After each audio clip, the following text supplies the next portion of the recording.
Alternative Fat Chicago. Chicago's #1 podcast. Chicago.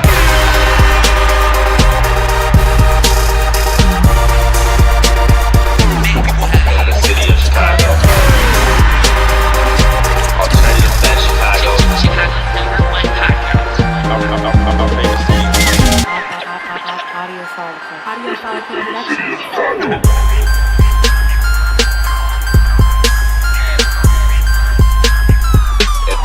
In the city of Chicago.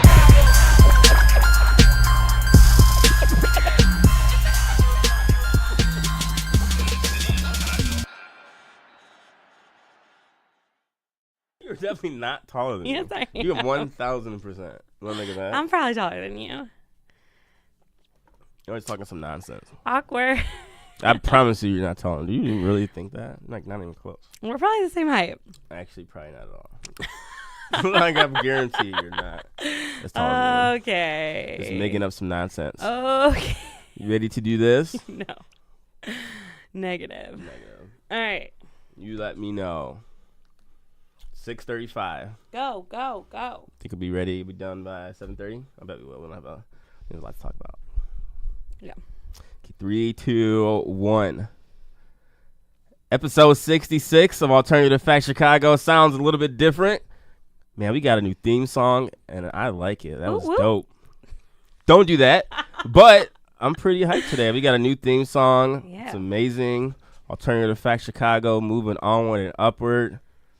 Who made us that theme song? Yeah, shout out to Audio Follicle Productions, our friends Tommy and that company out of Atlanta. They hooked us up with some awesome promo stuff. There's more stuff coming to the Facebook soon, so make sure you follow us so you could check it out. Absolutely. So this is Behind with Kate. Hey, How are you? great. How are you? Back again, Chicago's #1 podcast. It's been another busy day. It's been a busy week.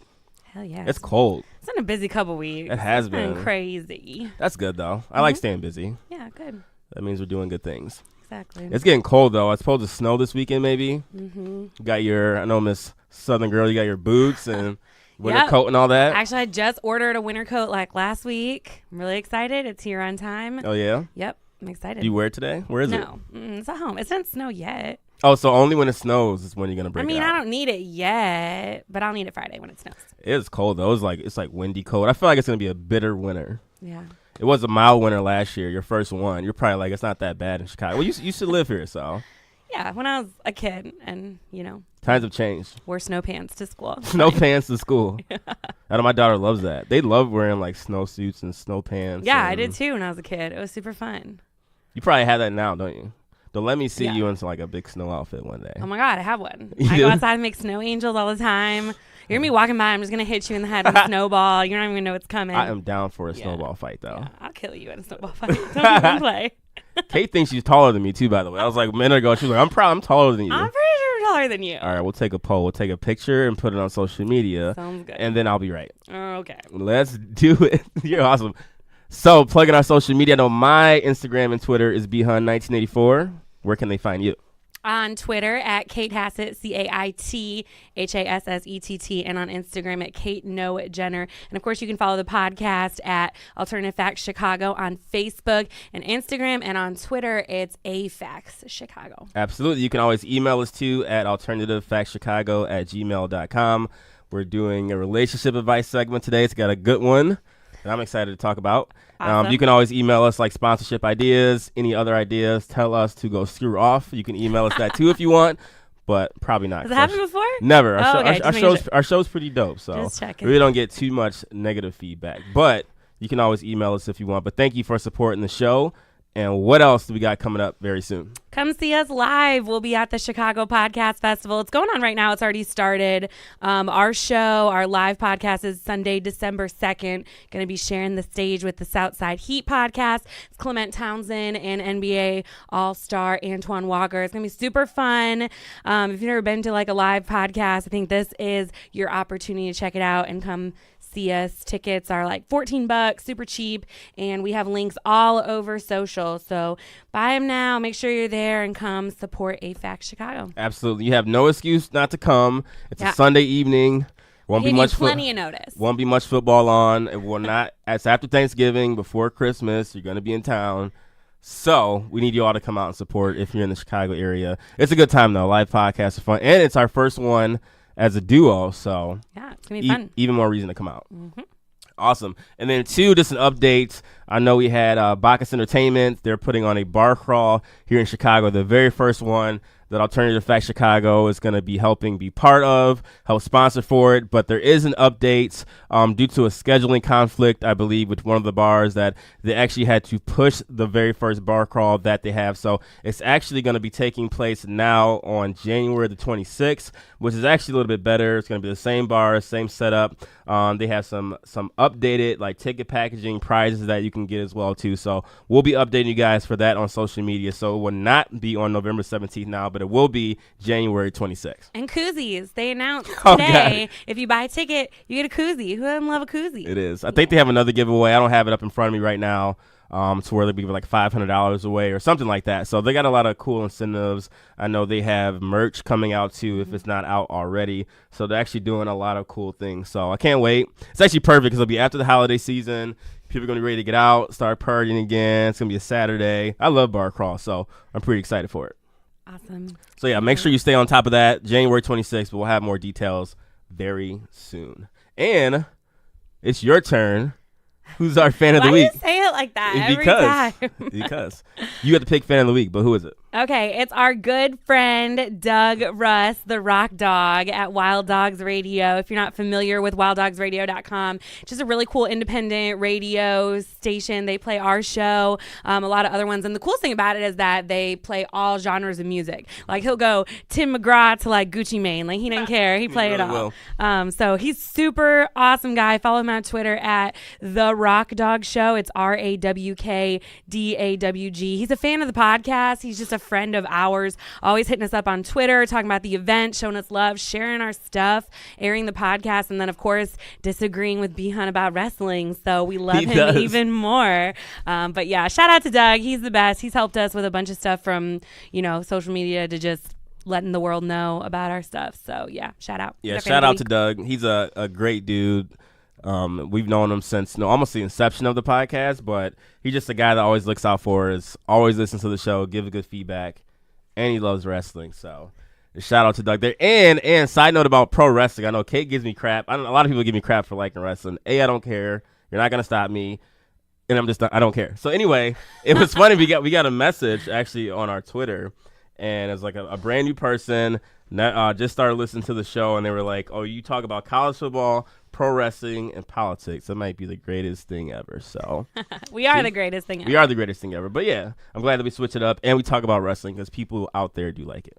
Awesome. One day I'm gonna get you to a wrestling event. No. Life changing. Let's dive into some main topics. She hates talking about it. It's awesome. I don't hate talking about it.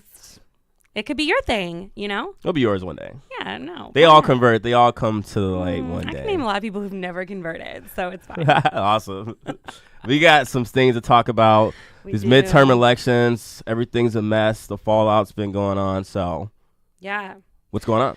November 7th, of course, it's the day after midterm elections. Lots of things went down. Illinois has a new governor, and we're just witnessing history right now, like especially when you're looking at women in politics. We have the first Somali American elected to Congress, first openly gay man to win a gubernational. We have our first Muslim woman ever elected to Congress, first black woman elected to Congress from Connecticut and Massachusetts, and the youngest women ever elected to Congress. I think the biggest takeaway after these elections are that the Democrats have regained the House majority for the first time since 2010. But of course, Republicans are still there, not only held, but added to the majority in the upper chamber. So it's going to cause a lot of things to watch, of course, coming up in the next year or so. Yeah, I think a big thing for the state, obviously, is having a new governor. Mm-hmm. We're in so much debt that I feel like keeping the same wasn't going to fix anything. People are trying to say it's going to be more of the same with J.B. Pritzker. Like they were saying, like his funding was well over like $170 million for his campaign. He was everywhere. He was. Freaking crazy. I heard an ad for JB Pritzker when I was listening to our podcast on Spotify. Really? That man is everywhere. He's on Snapchat. He's on Spotify. He's everywhere. He was basically going to pay his way to win. For sure. It But worked. you know what? If we have not learned anything from Trump, we know that that's what happens nowadays. Right. You can buy your way into an office. Absolutely. Right. But I think, with Rauner, I feel like a change was needed. I don't necessarily know too much about him for or against, but I feel like with all the debt that we've had as states, Chicago's not doing much better. I just feel like overall, just maybe need a fresh face to kind of see what happens. It may or may not fix things in the state. Probably won't.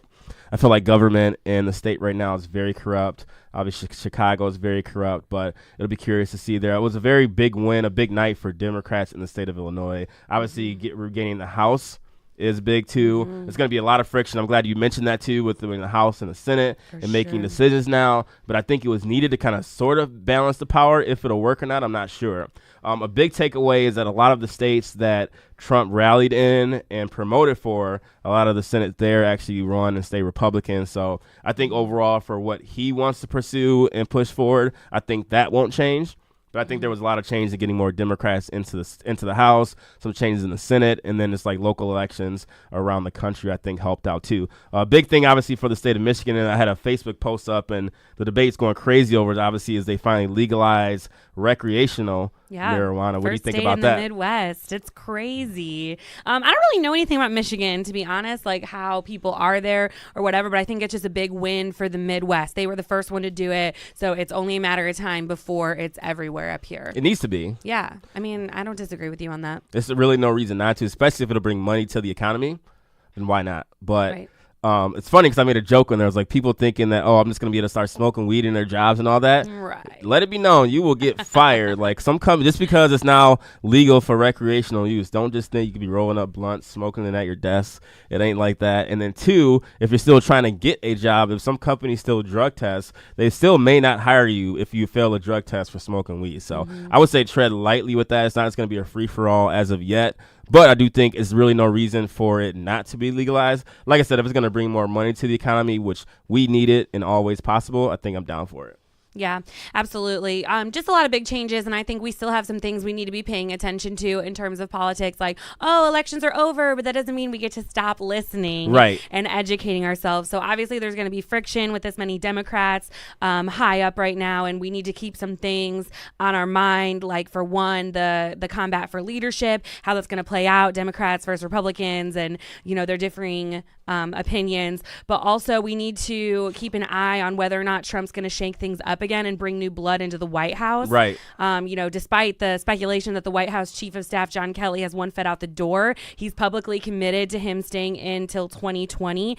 And then, of course, we have to keep a look on the Russia investigation. Are the Democrats going to launch their own investigation now with all the friction going on? What's going to happen there? So just because the elections are over doesn't mean we get to tune out from politics. Like, we still have to make educated decisions for ourselves. So but I'm glad you mentioned that, because people are going to forget about politics until 2020. The positive, though, thank God, is all these silly infomercials and political commercials. Thank God those are over. Like it was absurd. It was too much, and they were downright brutal this season. I feel like more so than ever. Like a lot of times these commercials, like they would just be 100% bashing their opponent. It was pretty ruthless. I'm like, man, going into politics is a crazy beast. I don't know if I could do it. Like they really just pinpoint, like they'll just say something like, this person was a pedophile. Like they'll come right out and say it, whether it was true or not. Like they go below the belt. But I'm glad if nothing else that's over.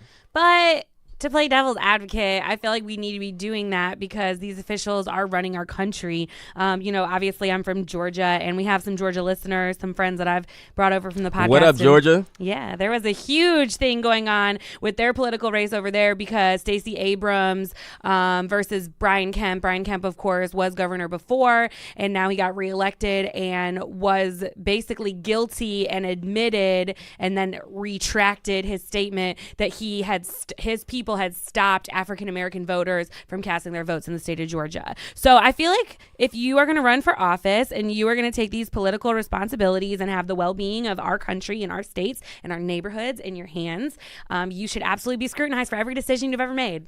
Yes and no. Like, I feel like if you made a mistake about 15 years ago and got caught drinking or something like that shouldn't be held against you in 2018. Like, I think that you have to take that with a grain of salt. It depends on what it is. Well, nobody was saying get caught drinking.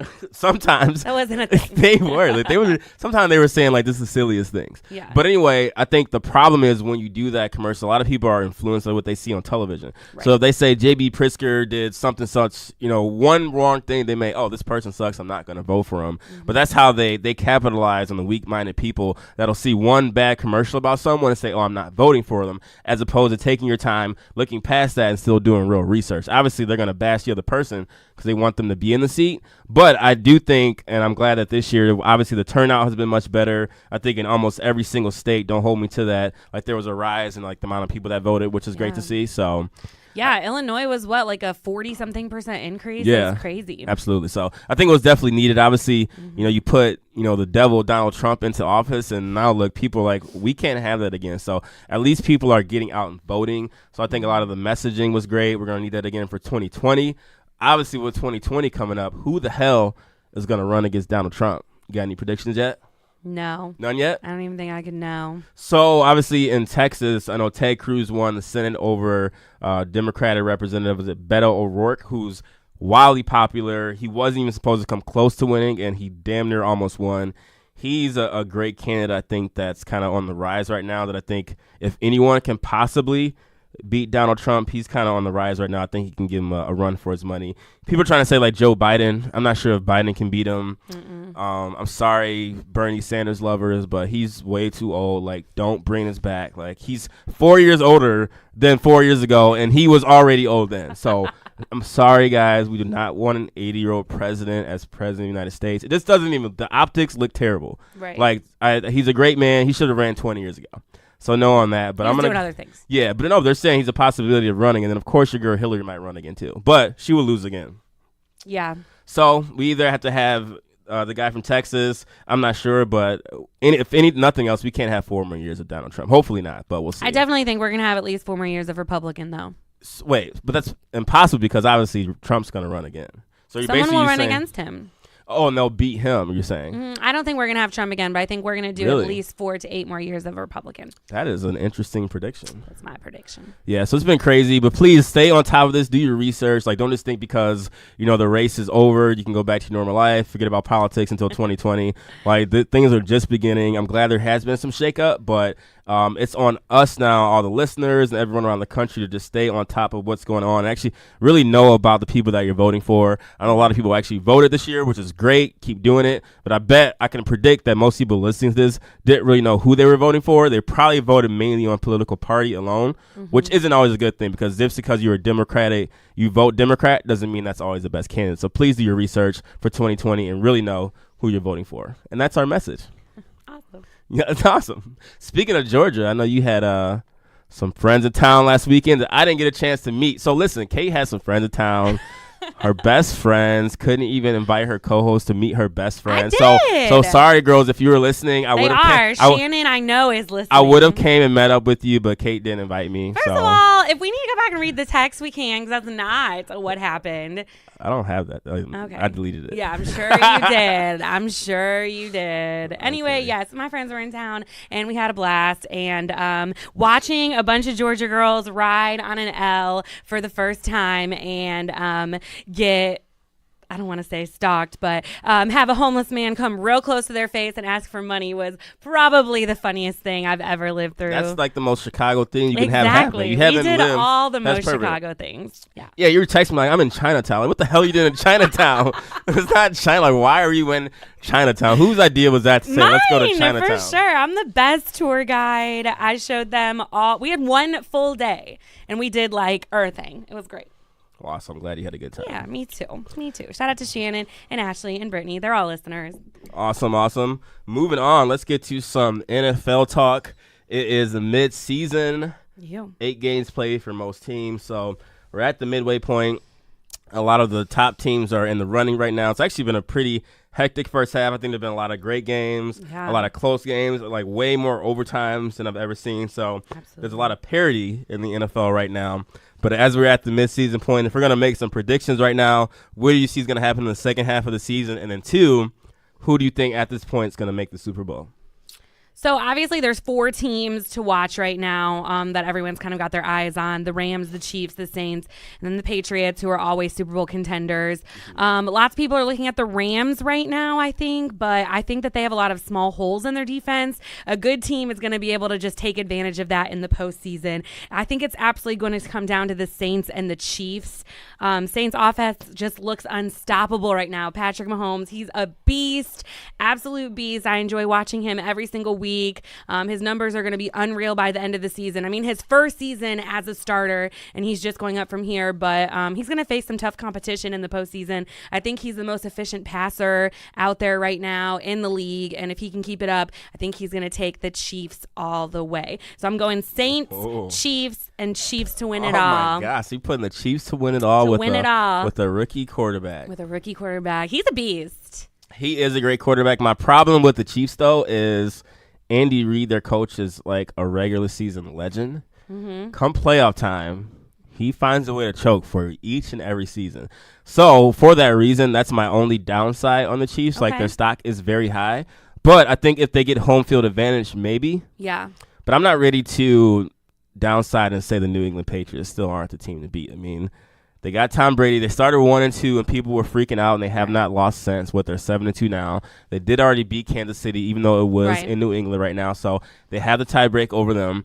The Patriots can run out like the freaking garbage man as a running back, and they'll still win. Like, it's insane, like how they really don't have to have their best players. Like Gronkowski's out, their running back Sony Michel's out, and they still just next man up. It's the weirdest thing. Like, the Detroit Lions can't do next man up to save their life. Like, if it's next man up, there's next man out. They're gonna lose. Like, by Detroit's far. trash. Hey, we're not talking about them being trash. We will in a minute, though. We actually are in a minute, but they can't do it where the Patriots can put the janitor out there as a running back and they'll still score touchdowns. So I'm not willing to concede on the Patriots yet.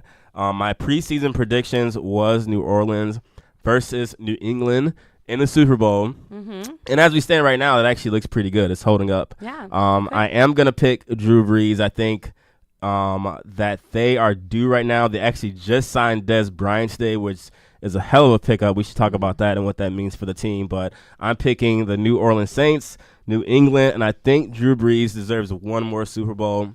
So I'm going to pick him to win it. And then next year, Tom Brady will get one more Super Bowl, then retire.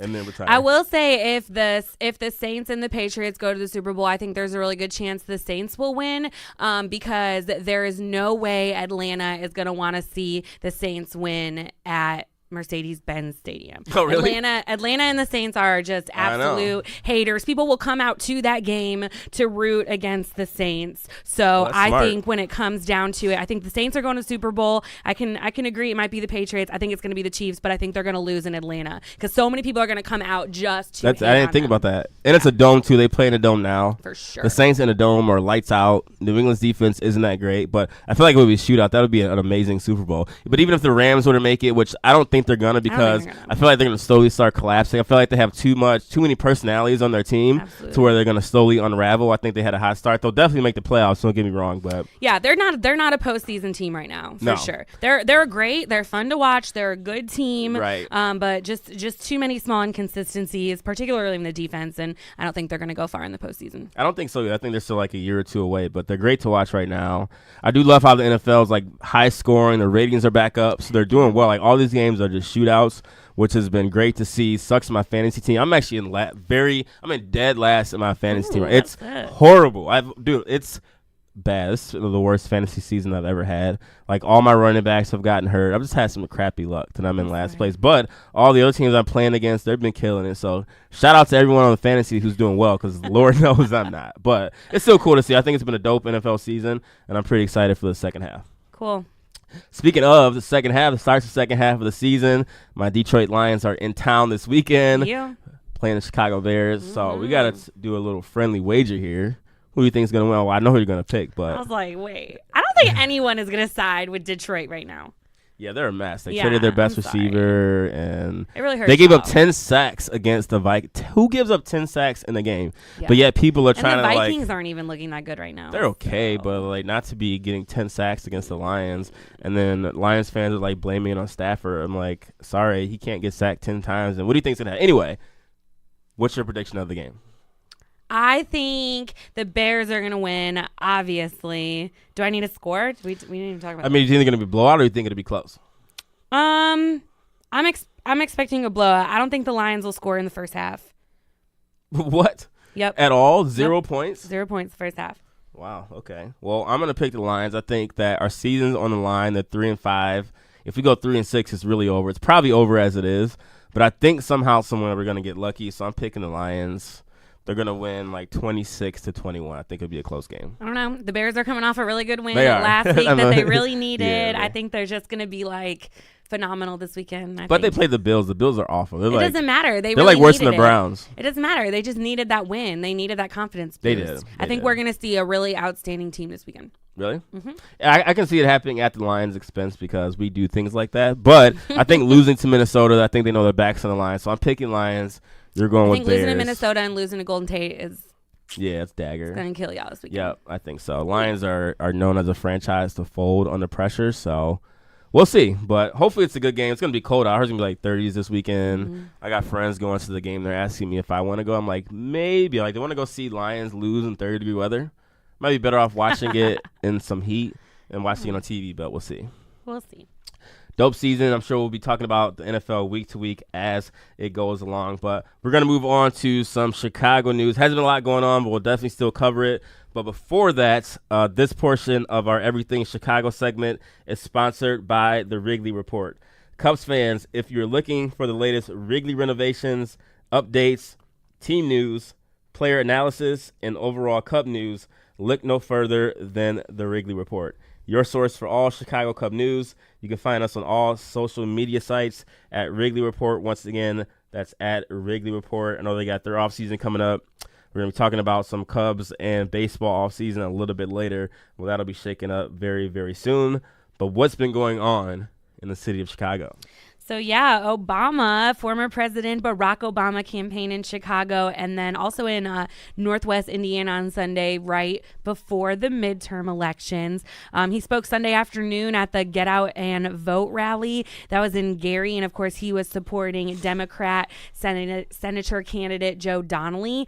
And he was joined by like a bunch of people. J.B. Pritzker was there. Several other Democrats who were on the ballot kind of came out to support. And then Common showed up. Of course, resident Chicago guy. Exactly. But it's cool. Everyone was getting out and supporting. Chicago has much love for Barack still, and that's pretty awesome.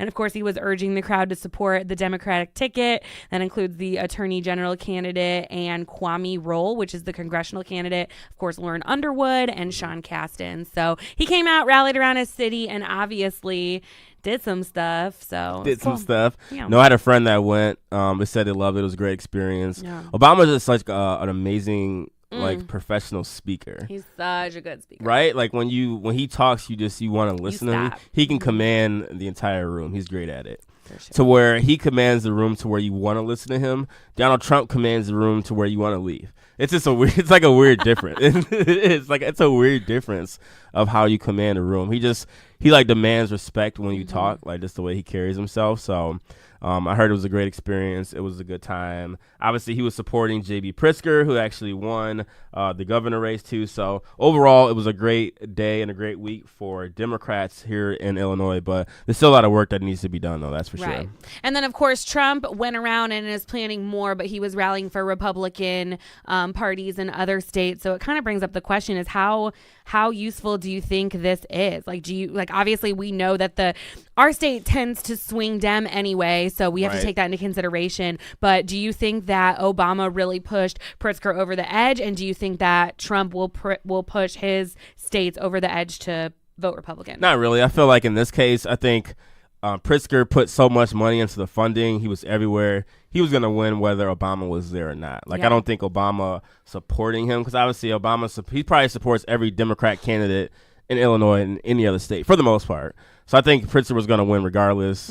Rauner, I feel like he didn't even campaign that hard. I feel like he knew he was going to lose. Maybe he didn't really want to win anymore, so I'm not sure. Obviously, but with Donald Trump, what do you mean?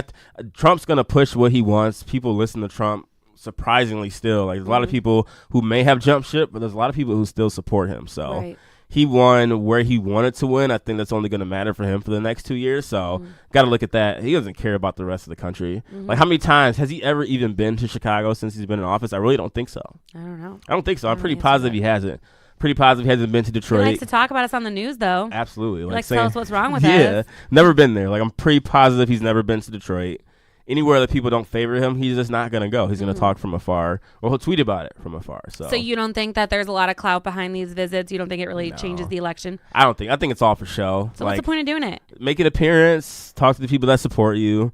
I mean, I'm sure Obama likes being out doing speech. Obviously, he's not the president anymore, but I mean, him public speaking is something he's natural at. And if it's going to help support someone that he wants to win, yeah. But if him going to that rally and speaking, I don't think that changed a thing. Yeah. But I think sometimes, obviously, you just do it to almost like play the game, so to speak. But I think in some cases, in many states, people are going to vote for who they vote for, like no matter what. That's kind of like the age that we're in. Yeah. And a fun fact, yesterday was 10 years since Obama got voted into office. I saw that. Monumental, as you like to say. Monumental. Speaking of monumental, state of Florida, like why Florida always gonna Florida? Like they were saying, like a lot of poll places weren't open. People were getting like sent home. Crazy. Like why is Florida always doing Florida things? They always elect the wrong people. Like Florida is the weirdest state ever. Yeah, I always say the craziest people in the country is the Bronx, New York. Nuts are like don't go to the Bronx and all of Florida. There is not one person from Florida that I've met that isn't crazy. And I'm sorry if you're listening from Florida, but you guys are nuts. Yeah, Florida people are nuts. Yeah, sorry I went off on a tangent. It's like the armpit of the country. No, that's Ohio. And that will always be the armpit of the country. No, it's Florida. It's definitely Ohio. They have Ohio State. Okay, let's move along to some sports. Go Blue. Anyway, speaking of sports, though, let's talk about Chicago Blackhawks in a surprising move. I don't know where this came from. I wasn't really expecting this. I think it came out, Monday or Tuesday. Yeah, I was at work and then saw a headline saying that the Chicago Blackhawks fired their 3-time Stanley Cup champion coach. Like it was pretty odd. It was honestly out of nowhere. There wasn't really any talks like, is this person gonna be fired? So Joel Quenneville won 3 Stanley Cups with the team. This past season they did miss the playoffs for the first time in a while, which happens. I totally get it. But they are 6-6-3 right now, I think, and they had lost 5 games in a row. He's 60 years old. He's the second winningest coach in the history of the Blackhawks and the NHL. And just out of nowhere, they decided to make a change, and they named 33-year-old Jeremy Colliton to replace him. He's their 30th coach in franchise history. Sent shockwaves through the NHL, through the Blackhawks organization, of course, the city of Chicago. You know, what's your thoughts? What does this mean? What happens next? I was pretty surprised about it, and I know talking to people at work and some friends, like no one really expected this to happen, so that's really a big deal in the city of Chicago. Yeah, I think there was a couple things going into it. Like if you heard the owners talk about John Q, what's his name, whatever, McDonald. Right. He was talking about, like it was with a sad heart. Like we hate to see him go. It was definitely not like he is leaving because he is losing. Obviously, we have no chance of making the playoffs this season. We're 6-6. It's not going to happen. We lost in the first round last season, but I don't think it comes down to a losing season decision. I think it comes down to a couple things. For one, the man's 60. He's old. I'm sorry. Like, he is. He's old. The team is very young, and there were some questions in the offseason last year about whether or not he really related to the young players. He's got this old coaching mentality. Obviously, he's won Stanley Cups with some of our most winningest teams that are just, like, uncomparable right now, and I think that he probably was fairly hard to play for. There's a lot of clout behind him. There's a lot of celebrity to his name, and I think that he probably was hard to play for. And I think that they would have a hard time bringing in younger players to shake up the organization with someone like Coach Q around. Yeah. I also think there was a lot of money tied into him. Obviously, with him having such a reputation, he was making a lot of money. $6 million a season. Yeah, $6 million a season, which is a lot for an NHL coach.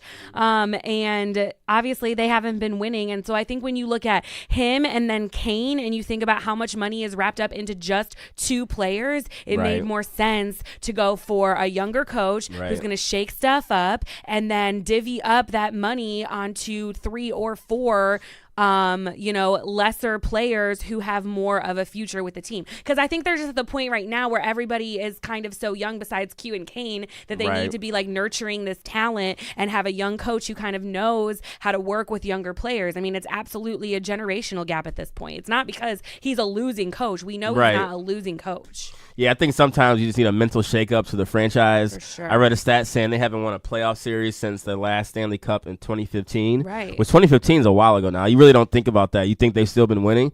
But that's almost 3 seasons ago. So yeah, I mean, it's almost 2019 now. Yeah, so I think I do agree with you on that point that going younger as a coach could be a great way to shake it up. Obviously, if you see in the NFL, the LA Rams, their coach is very young. It's worked like a charm. So I think a lot of companies or teams and different organizations in all sports are starting to trend toward the younger coach because obviously with these young players, millennials, they just think different on like coaching and playing and all that. So I think that's a good philosophy to try it out.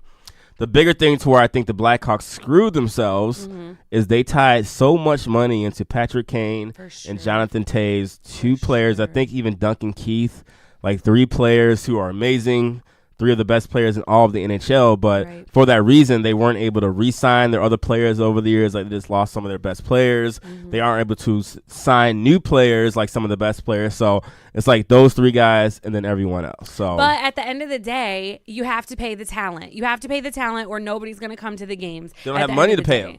Right. So I'm saying, would you rather them make a large contract for Patrick Kane than for Coach Q? No, absolutely. Right. They're going to go for a younger coach. And I think we're going to see this a lot in the upcoming years. I think these older coaches are absolutely going to get phased out. It's not an old man's game anymore. We're not going to see coaches stick around for the long years. I think it's going to be younger coaches coming in. I mean, this guy's 33.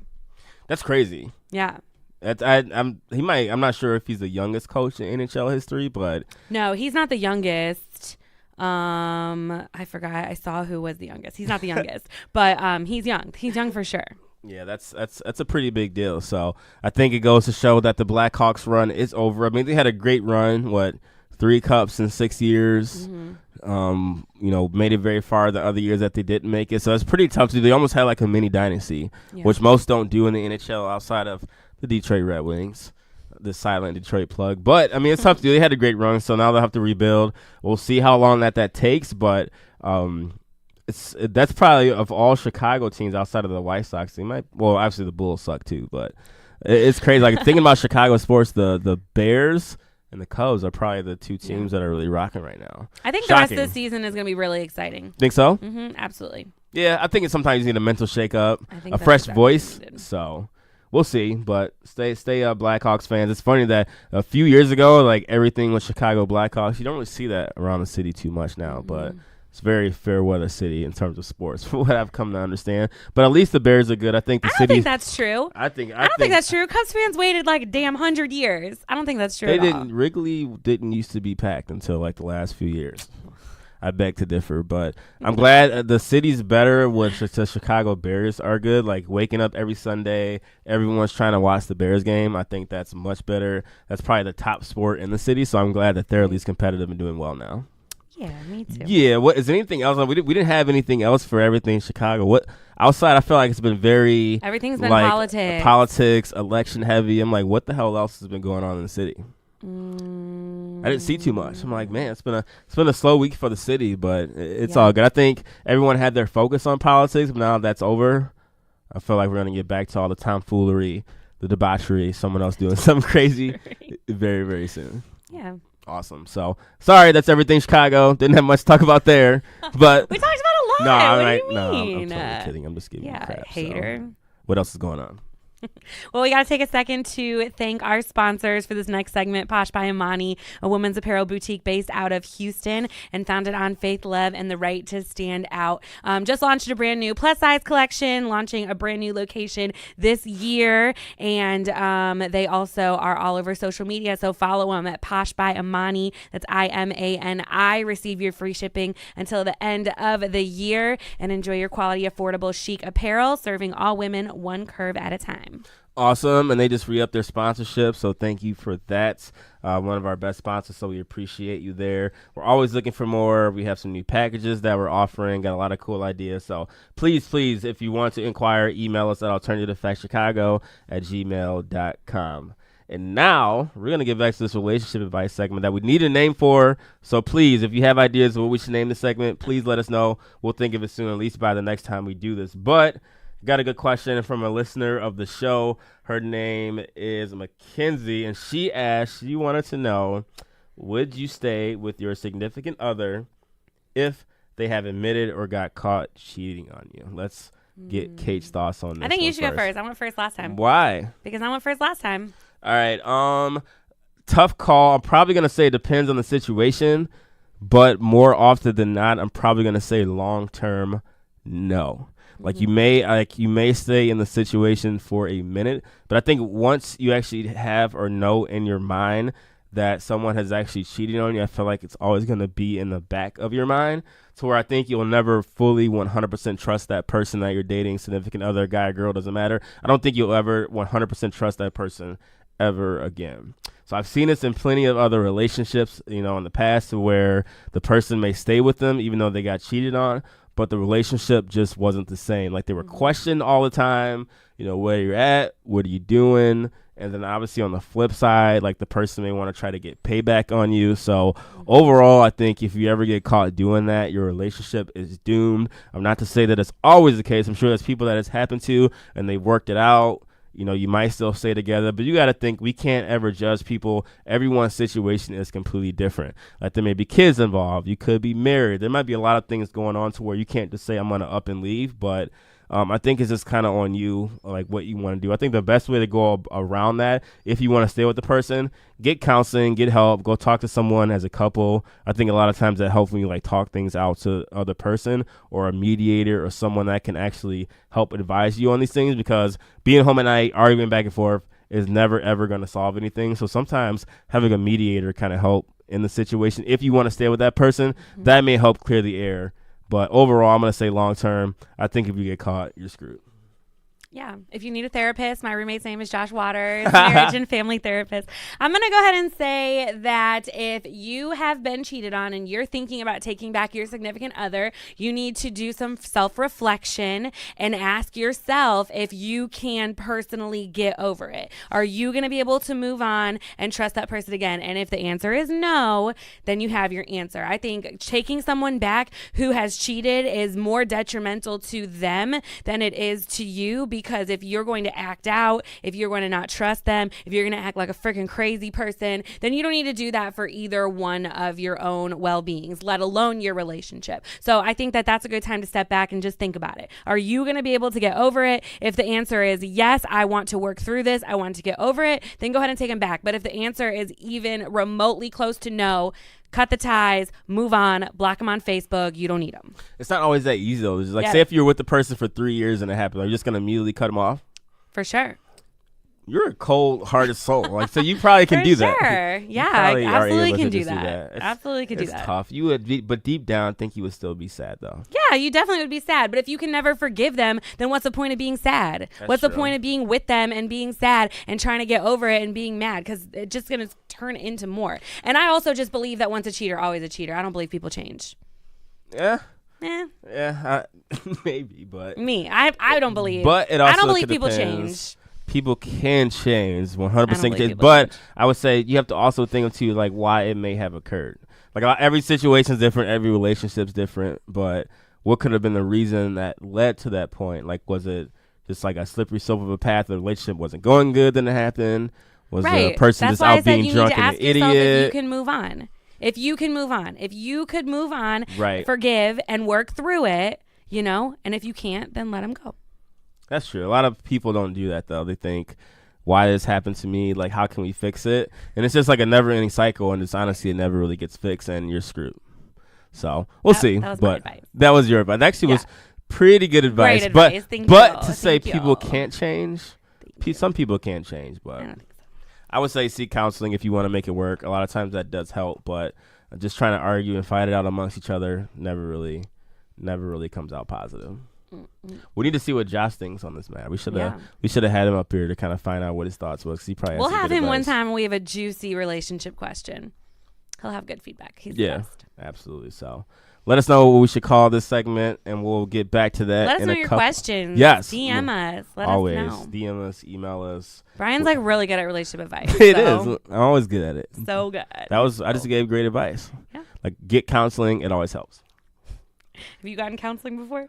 I have actually done counseling for a previous relationship, and it actually does help a lot. And I think people need to realize that it's never bad to get counseling. Like, I feel like people think, oh, if I get counseling, I'm crazy, or it's like you think you're seeing a shrink or something like that, or a therapist. Like, sometimes it's always good to talk your problems out visually to someone in person, because it makes you feel better and it helps you make those changes that you want. Like, holding it bent up inside, a lot of times you're just arguing with your significant other. I don't think that ever resolves anything. So never feel bad for getting counseling, whether it's a personal one-on-one relationship. It's never a bad thing. They're there to help you, so use it. And for those that are listening, that for any reason you think you might need counseling, it's never not cool to do it. So don't feel bad. Agreed. And if Ignoring you don't want your mental health is never okay. Absolutely. So that's our advice for the episode. Want to get into some quick hits? Yeah, absolutely. We got to talk college basketball. The 2018-2019 college basketball season just a few days away, and the teams have began their road to the Final Four. Who's your pick? Well, of course, I love my Michigan Wolverines. They'll be back again. They got a good team. I think they won last night. They're 19th in the country.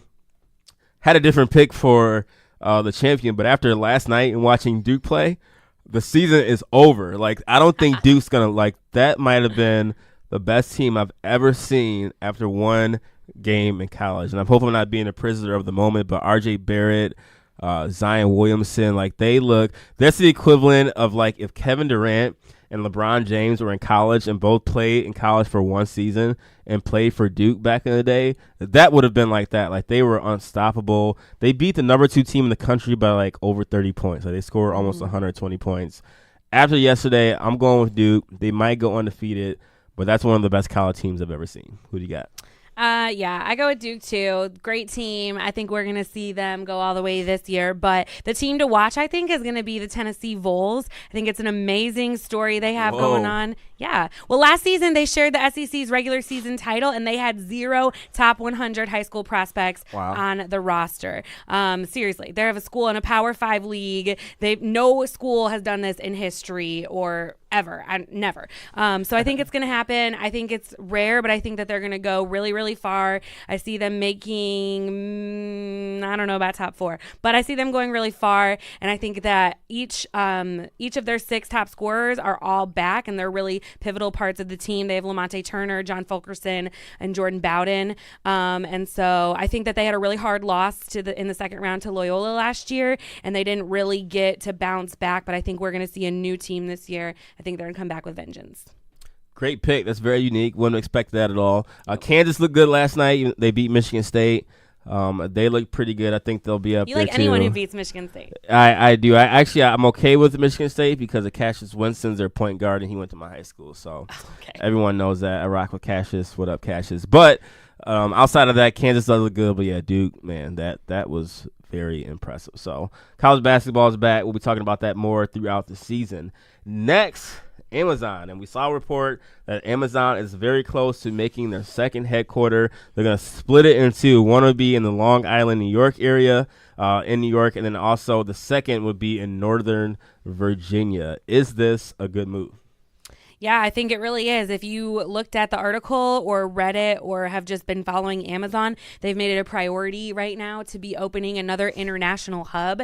And if they're going to do it, it's going to be in the New York, Northern Virginia area. It's like close enough to a big city. Of course, like Long Island is close to many big cities, and then Northern Virginia is very close to D.C. Right. That's the place to put an international hub. But then, of course, being on the outskirts right there, on the outskirts of New York City, on the outskirts of D.C., that's going to be a better and cheaper place to get started, to seek people who are looking for jobs, to have that transportation that they need in and out. So I think it was a very strategic move. Yeah, I think it's, me being a Chicago person living in the city, I'm a little mad. I would hope they would pick Chicago, so that's the Chicago homer in me wanting them to come here, but there's already a million companies here. I figured it probably wouldn't happen, but it's honestly a smart move. Like they said, a lot of employees for Amazon already live in the D.C. area, New York area. They're already there as it is. Obviously, transportation, flying into is easy to get to, so they want to open a lot of jobs out there. It's probably smart to go like on the East Coast if you already have one in the West Coast as opposed to the Midwest. So I think it's better to go there than like Atlanta or somewhere else that they were talking about. So I'm okay with it. Obviously, I won in Chicago, but I'm cool with it. Yeah, I don't think they would have picked Chicago. I think it's too big. Yeah. Yeah. There's a lot here. Obviously, transportation is good here, with public transportation. But I just think it's just too out of the way. Drivers aren't taking public transportation. No, I think just for like they were saying like traveling, commuting like to and from like for employees wise. Like say if employees live in the suburbs, getting to the city. So for that reason, but I'm cool with it. I think as they're looking to expand internationally, they had to be on a coast. I'm with that though. So absolutely, we'll see what happens. That's not official, but it sounds like that's where they're leaning. Okay, let's go into some music. Lots of new projects released this past week. Vince Staples, Metro Boomin, Styles P. Who had the best album of the week? I feel like 2018 has been like music overload. Like there's been like way too many albums.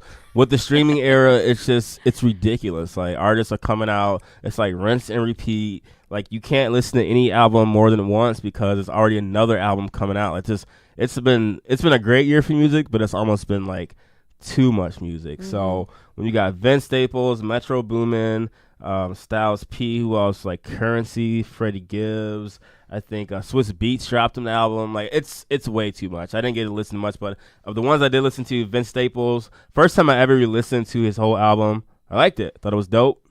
I actually kind of like Vince Staples as a personality. I'm going to listen to more of his music, but from what I heard, I think Vince Staples dropped a good project. It's only like 10 songs. Just the concept of it is good. It's like a radio show in an album. So check it out if you have not. Vince Staples is good, but what's your thoughts? There was just a lot. Honestly, I didn't get to listen to them all. Just way too much music came out this week, like you were saying. But I really like the Metro Boomin album. I listened to that. He had some dope collabs. Obviously, one of my favorite songs was Dreamcatcher with Sway Lee and Travis Scott. But he also had Drake, Gucci Mane, 21 Savage, Offset, Wizkid, like tons of people on the album. So it was really good in terms of just star-studded, really good songs. It was like 11 songs, and I liked every one of them. But Dreamcatcher was every dope. one? Dang. Yeah. That's saying a lot. I think the problem, but he had a lot of good people also with him, so right. that makes a huge difference. I agree. I think the problem with all these albums and the rinse and repeat, I feel like all the features are the same. Like, how many albums are going to have Drake on it?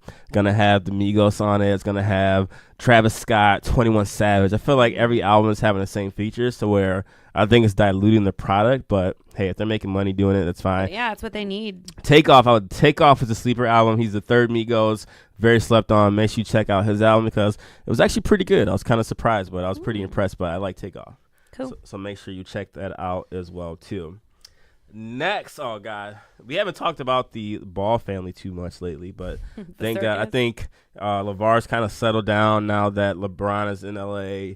He's kind of overshadowed, so hasn't been talking too much. But his son, the third son, LaMelo Ball, he's leaving pro ball in Lithuania to return and play high school basketball at like a big school it's not really high school. It's more like, I can't even think of what it is, but they just play like a lot of national games against players that are going to be going to college. He's going there in Ohio.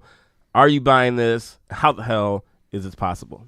I just think that the whole family is a circus. They've just been dealing with all the stuff, the reality TV show, the camera crew, the autographs, and just going a little crazy. And I think that moving LaMelo to Lithuania to have him start basketball was probably the smartest move that they could have made at the time. He wasn't going to live a normal life here. He wasn't going to live a normal high school basketball career here. But at the end of the day, this is his last year of high school basketball, and it could be what he needs to go pro, to go college, to do whatever he needs to make his best decision to not stay in Lithuania forever. So I think it's going to happen. I think it was the best decision. I think it was kind of planned all along. Yeah, probably. Maybe I think it was planned kind of. I think the fact he wasn't doing so well, like he was only averaging like 6 points a game. Yeah, but he's playing with like grown adults. Exactly. He's which a child. He clearly wasn't ready for. Right. Like if he was playing in LeVar Ball's like junior basketball league, he was averaging like 40 points a game. So sure. just the level of talent is totally different. What I'm confused on, it doesn't really make much sense. How can he go play pro ball? Now he can go back and play like high school or prep basketball. Mm-hmm. They're saying he might be able to go to college now. It's weird. Like I thought if you were a pro player, you're like giving up your amateur status. So I don't get how that works. So if you know, please let us know because I'm mad confused. But overall, is it a good move? Fine. I don't think he's that good, but I could be wrong. Yeah. But I think Lonzo Ball is definitely the best ball of the family. Yeah, Pause. I mean, I don't think he's the best, but at the same time, he would have. I mean, I just think it was a strategic move for his career Right. in terms of like playing high school basketball here with how notorious his family is. I mean, he wouldn't have done anything. He would have messed up his life. Something would happen. Absolutely. So probably a good move to get back to the United States. Like who the hell wants to be I'm in sure they have all Lithuania? the loopholes. They have all the lawyers. They figured it out already. Yeah, I'm sure they did their research. He This probably was- can go to college for 1 year. For sure. And then to the NBA or something that he's going to do. For but sure. This was in the plan all along. Facts. So moving on to some crazy news that happened this morning. If you've been living under a rock and missed this, Attorney General Jeff Sessions forced to resign by Trump this morning. Of course, Sessions' removal was long expected. The installation of Whitaker, it sparked fears, and the president might be trying to exert control right now, especially after, the midterm election showed a lot of Democrats taking over seats, and this whole Russia investigation by Robert S. Mueller. And so Sessions is gone. Was this a good move for right now? So for all those who love, marijuana and the legalization around the country, that's a great win because obviously Jeff Sessions was totally against it. So Right. shout out to Michael Mays, Tom Mays, Quantum 9 Consulting, Green Wave, all those guys too. So I know it's been a great day for them. They've won all the way around. So I think the telling question is the fact that Donald Trump essentially like forced him to resign. So I don't know what's going on behind the scenes, but clearly it probably isn't a good thing for us overall because he already named his successor, which is Matthew Whitaker. So obviously if Trump is naming him, that he probably agrees with what Trump wants to do. So he's probably a lot worse than Jeff Sessions. So before you get all excited, think it's a great thing. Be careful what you wish for because I'm assuming Whitaker is probably much worse. It's probably going to really be tied to whatever Trump wants him to do. So we got to be careful of that. But overall, I think it's fine. I think he had to go. I think it's a big deal. But we got to see with this next guy, Matthew, what he's going to try to do. Yeah, I think the biggest thing is that this is kind of a distraction right now. I think a lot of people have their minds on the marijuana legalization and where that's Right. going to go. And in the meantime, I'm pretty sure Whitaker's the replacement with Whitaker is going to reduce the Russia investigation budget so low that it's basically going to be to a halt now. So I think it's going to be like, oh, focus on marijuana, and then we're going to forget Right. about Russia. We're going to forget about the impeachment. We're going to forget about that. So I think this was a ploy. I think this was a really strategic move coming off of, the elections and everything, and we just have to remember to keep our eye on the prize. Keep your eyes peeled. For sure. For sure. Bryce Harper, man, this is a crazy one. Yeah. His agent Scott Boras at a press conference today. It was nuts. Basically, and what we found out is that Bryce Harper rejected a 10-year, $300 million contract offer from the Washington Nationals. What the hell does this mean? Man, it's freaking crazy to think. Bryce Harper is 26 years old and rejected a 10-year, $300 million contract. Would have made him the highest paid player in baseball history. He's already a 6-time All-Star at 26, and I guess he's going to try his luck as a free agent. I think the most interesting part about this is that from all the interviews that I saw, everybody was asking what Rizzo thought. So I think that is absolutely foreshadowing of the fact Right. that Bryce Harper is going to come to the Cubs, and that's what I'm sticking with. I think so, too. I think he should come to the Cubs. Like, I don't think he should go to the Yankees. Don't go to the Red Sox. The Red Sox don't need you there. I think Chicago would be perfect. They would love for him in the city. If I'm Bryce Harper, I'm not signing a $300, $400 million contract. I would sign like a 2 or 3 year deal Right. for like $100 million. Yeah, he's young. Yeah. 26. To sign a 10-year contract. Yeah, and I think that's why, like, to be tied to one team for the next 10 years, yeah. I think his value is probably going to be even more than $300 million. So if he signs a 2 or 3 year deal worth like $100 million, I think that's good. And then he's still another free agent again in 3 years. You can kind of reconvene there. Right. And he won't even be 30. Absolutely. So his agent was saying, like, for the Washington Nationals, he's brought like their attendance rate's gone up like over 600,000. Let's just like everything everything that he's valued to have done for the organization since he's gotten there, they were saying it's worth well more than $300 million. So basically they were saying that's a lowball offer. Like he should have gotten like $350 to almost $400 million, and they might have taken it. But even still, $300 million, that's absurd. But yes, come to the Chicago Cubs. I think he'd be perfect here. Cool. But you think I think he really is going to though. I think so think too. He is. Literally everybody was asking Rizzo what he thought, and they're like besties. So yeah, it'd be perfect. Chicago needs him. We kind of been falling a little bit the last couple of years, so we shall see what happens. What's going on with our boy Justin Bieber? The Biebs got stuck in the hood of his car in L.A. last week. Apparently his car broke down, and he got stuck. He was stranded, had his people with him. Bieber.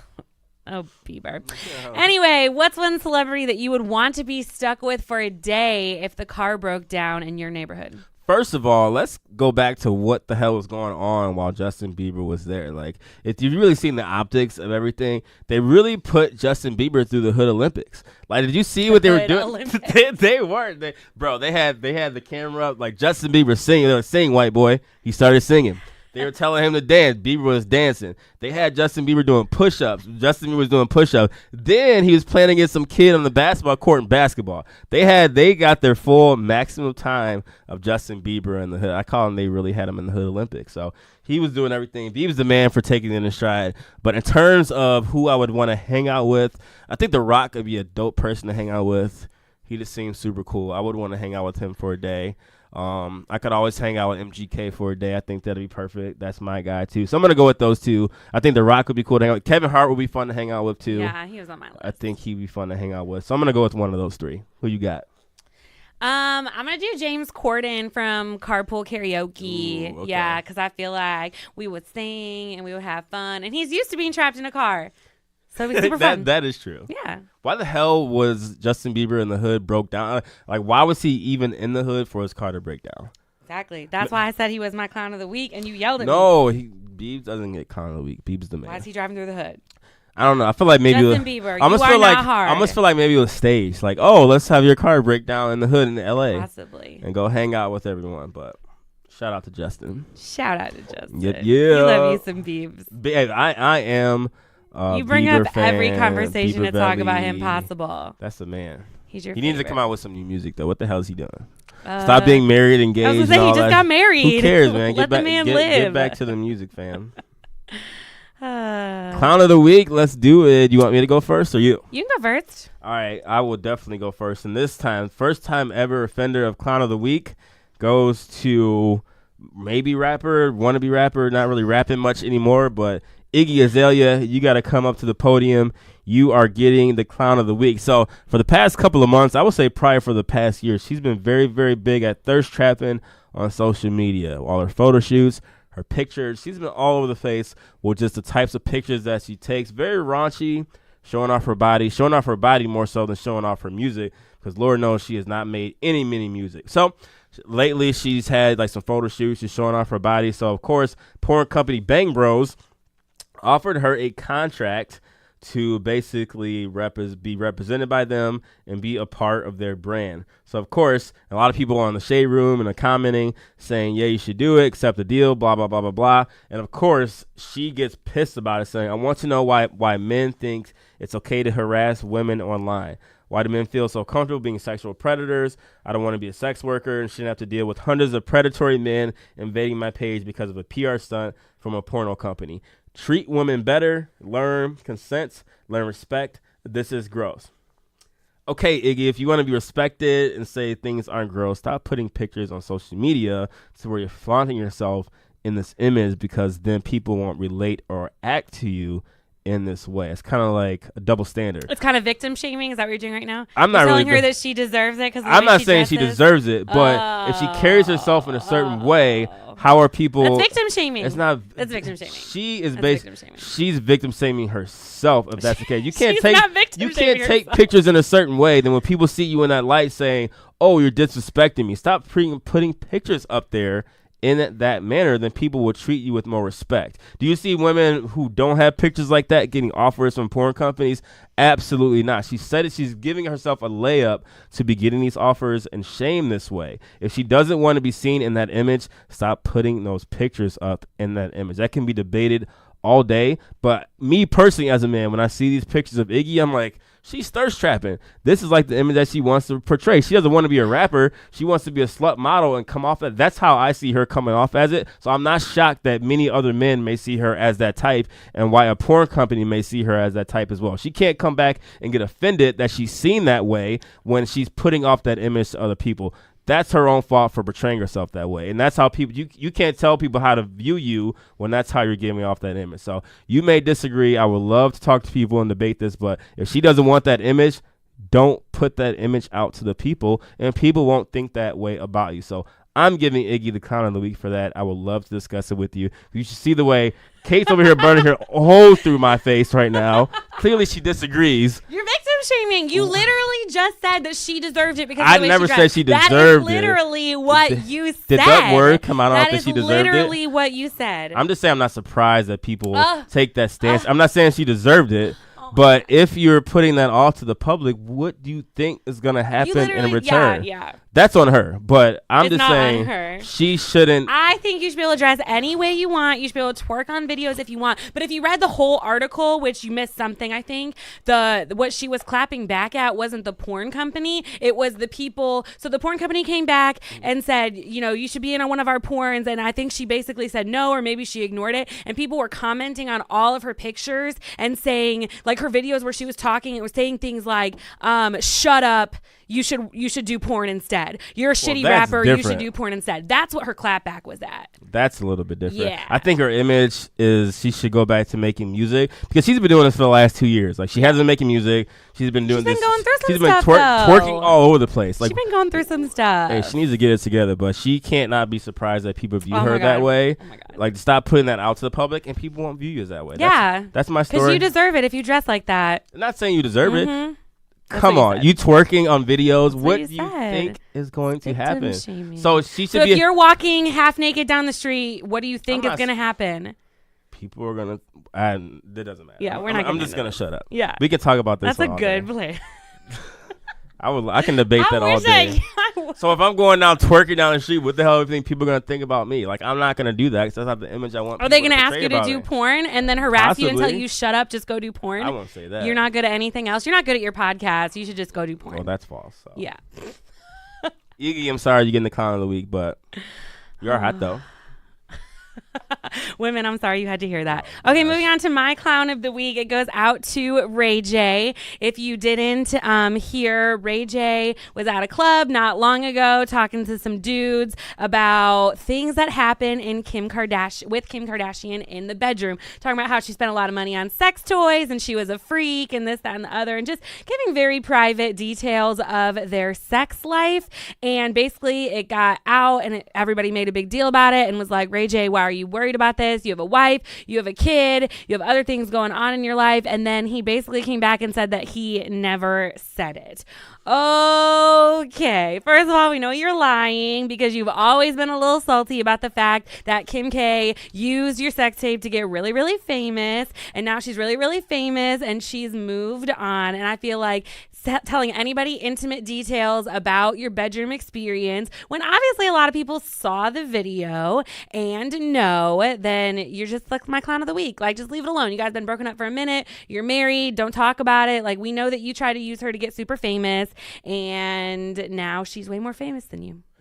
Yeah. All right. So Ray J is actually doing great. Ray J's a man for one. Because he's on Love and Hip Hop.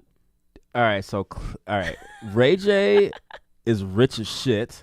Okay. He's doing great. And like, Ray J's the man. I feel like Ray J's the guy, like, you just want to shake his hand. Like, Ray J's that dude. We can't be slamming Ray J on this. You are not gonna slam Ray J on Alternative Fact Chicago. Ray J is that guy. Let Ray J be great. And then two, if you're coming at me, I gotta come back at you. Why all of a sudden is it 100% true that he said that? What if he didn't really say it? People came out and said that he said it. Well, was that some party or something like that? Yeah, in, like, years London? afterwards. Okay, dudes. No, do they were things saying like that he said it like last week or something like that when he was in London. I was reading, But what if he didn't say it though? Then someone's lying on him because he came out. He did like a little Instagram video saying that he didn't say it. But to think that you think Ray J really only just does love and hip hop, that's why I'm glad. That's the good thing about Ray J. He's pretty behind the scenes. He's got a lot of stuff going on. Ray J's a good dude. But anyway, Ray J's a man. Let him be great. He's not Brandy's brother anymore. He's actually ended up being more successful than Brandy. That's for sure. Yeah, his love and hip hop. That's so awesome that you think that all he does is love and hip hop. Yeah, obviously. Anyway, Kim K's more famous than you. I think you should just let it go. I really have no respect for people that talk about other people in the bedroom. What if he didn't say it? Okay, then he's not my clown of the week. There we go. Yeah. There we go. So we'll see. He did, and so he. Oh God, well, I'm not gonna win this one, so I'm gonna let you have it. Ray J said it. Thanks. Awesome. Any other clowns of the week? Who else man shaming you're gonna do right now? Who else? I've done no man shaming. I've done no man shaming. I'm just giving you a hard time. You already knew what my response was gonna be to that. Yeah, no. But sometimes things just need to be said. I'll be the bad person. You are the bad person. To say the truth sometimes, but it's all good. I'm sure a lot of guys listening to this episode will probably agree with me, even though they won't admit it. But it's okay. I'll be the bad guy for this. I'll lose respect for all our followers. Oh, you step it. That's horrible. Well, this has been a great episode. Very enlightening. Mm-hmm. Always good chatting with you. It's been a busy day, so this is always a fun hour of my week. Getting to recap the stuff. And it's funny, people always like, oh, I want to start a podcast. If you really think we can come on here and talk all these different things we do, different types, like we're not a niche podcast. Like I know a lot of podcasts like talk about one type of thing. We're all over the place. It's not easy to do. So the fact that we do it very well, I'm going to give us some kudos for that. We should get a pat on the back. Cool. Thanks so much for listening. Make sure you're following us on social media. It's been an awesome episode. Yep. Alternative Fact Chicago on Instagram and Facebook. AFAC Chicago on Twitter. And then I'm, of course, Kate, CAIT, No Jenner on Instagram. So hit me up. Yep. And find me at BHUN1984. That's BHUN 1984. Thanks for making us Chicago's #1 podcast. You have a lot more to come. We're out. And we are leaving because I am going home. We love you all. Have a good one. We'll be back next week. Peace. Bye.